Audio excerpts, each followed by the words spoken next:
अस्सलाम वालेकुम रहमतुल्लाहि व बरकातुहू। जैसा कि हमने देखा कि पिछले पार्ट में हमारे ये बोर्ड पर अल्फाज मुकम्मल हो गए थे, तो आगे हमने इन अल्फाज को मुकम्मल किया है, पूरी मशक़ के अल्फाज को यहाँ तक मुकम्मल कर लिया है। तो आए हम अपने अगले पार्ट का आगाज़ करते हैं।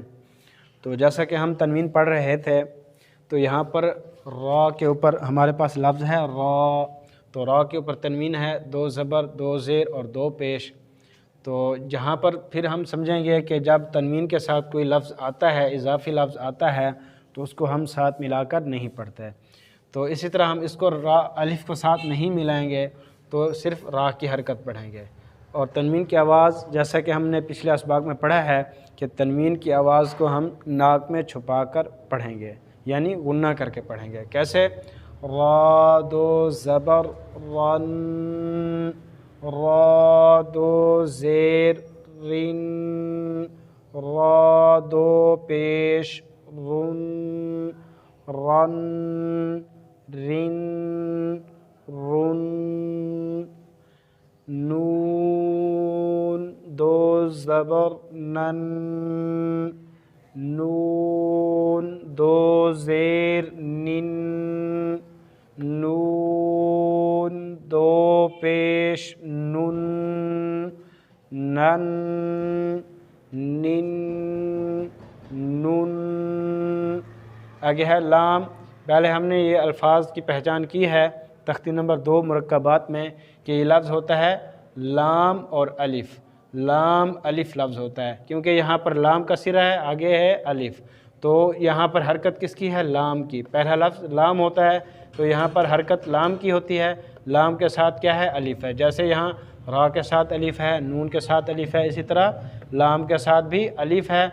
तो वो खाली अलिफ़ है, इसको हमने तनवीन के साथ नहीं पढ़ना। क्यों? कौन सा लफ्ज़ पढ़ना है? लाम। लाम दो ज़बर लन, लाम दो ज़ेर लिन, लाम दो पेश लुन, लन लिन लुन, बाद दो ज़बर बन, बाद दो ज़ेर दिन, बाद दो पेश बुन, बन दिन बुन, या दो ज़बर यन, या दो ज़ेर यिन, या दो पेश युन, यन यिन युन,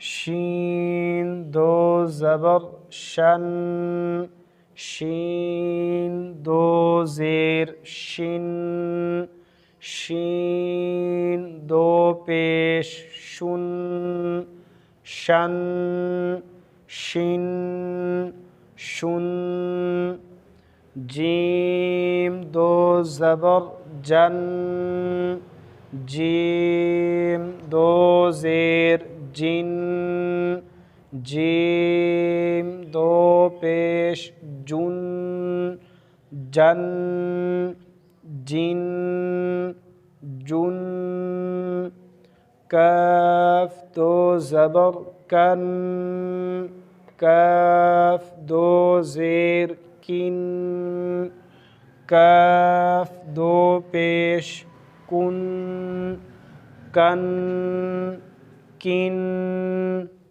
कुन,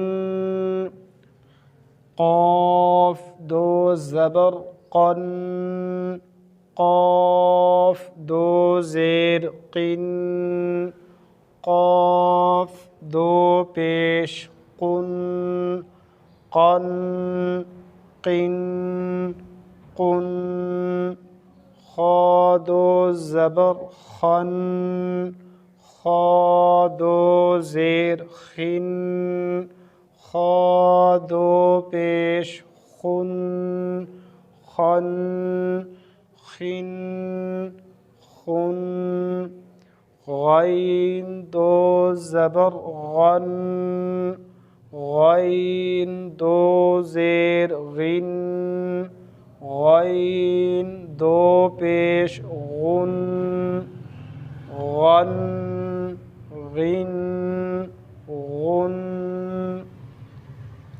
ح دو زبر حن، ح دو زیر حن، ح دو پیش حن، حن حن حن، عین دو زبر عن، عین دو زیر عین، عین دو پیش عن، عن عن عن، ہ دو زبر ہن، ہ دو زیر ہن، ہ دو پیش ہن، ہن ہن ہن، حمزہ دو زبر ان، حمزہ دو زیر ان،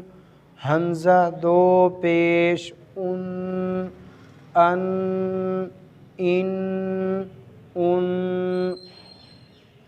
جی دوستو، یہاں تک ہمارا یہ سبق تنوین کی جو مشق تھی یہ جوڑ کے ساتھ ہم نے مشق کی ہے، تو یہاں تک ہمارا سبق جوڑ کے ساتھ مکمل ہوا۔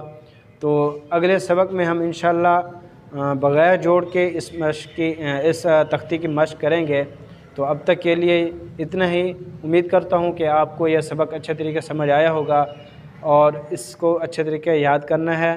اور ایک اور آپ کو ریکویسٹ کرنی ہے کہ آپ میرے چینل کو سبسکرائب کریں اور سبق کو مکمل سنا کریں۔ میں دیکھتا ہوں میرے پاس وہ جو یوٹیوب کا ڈیٹا آتا ہے کہ آپ چند سیکنڈ ویڈیو دیکھ کر اور اگنور کر دیتے ہیں، تو اس طرح ہم نہیں سیکھ سکتے، ٹھیک ہے؟ سبق کو سیکھنے کے لیے مکمل اینڈ تک دیکھا کریں، سنا کریں اور اس کو سمجھا کریں۔ اس طرح ہم اپنے سبق کو اچھے طریقے سے سمجھیں گے اور یاد کر سکیں گے، تو ہمارے مائنڈ میں بھی اسی وقت آئے گا۔ اور اس کے بعد یاد کیسے ہے، آپ کسی بھی حرف کو اس طریقے سے جیسے طریقہ بتایا گیا ہے اسی طریقے سے اپنے مائنڈ میں کسی بھی حرف کو لے کر اس کی مشق کریں۔ اسی طرح ہم نے مشق کرائی ہے، تو انشاءاللہ امید کرتا ہوں آپ کو سمجھ آیا ہوگا۔ اور اب تک کے لیے اتنا ہی، اگلے سبق میں ملتے ہیں۔ اللہ حافظ۔